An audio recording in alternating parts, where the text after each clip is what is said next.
Alagaan mo yung maganda eh. Pumasok dito sa bahay, be. Ginahiyan na ako dito matay. Asumingga. Ayan na, pumasok dito to eh. Ano to? Ano klase yung bulto? Ano ba yan na? Ilabas mo na yan. Pumasok yung ibon. Di, doon ko nakita. Oh, saan galing kaya to? Patingin na. Ayan ang bilis. Huwag. Papatingin na. Hawakan mo. Saan ba yan? Hindi, maganda. Ha? Hindi, alagaan mo yung maganda eh.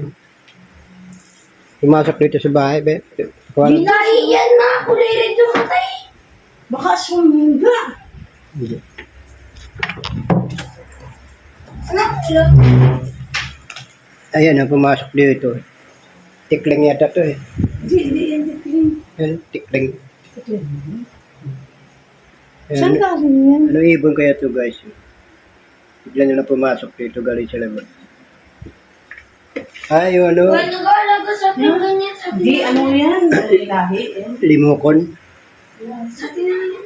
Saan galing yan? Wala nag-aalaga dito ng ganyan na.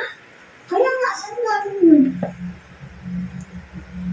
Halika, alagaan na natin kasi siya. Bigyan mo ng pagkain. Dati nakita. Bigyan mo ng pagkain. Dati may ganyan na yun. Yan, tumakbo na naman. Diyan daw sa harapan yung dati yung ibon.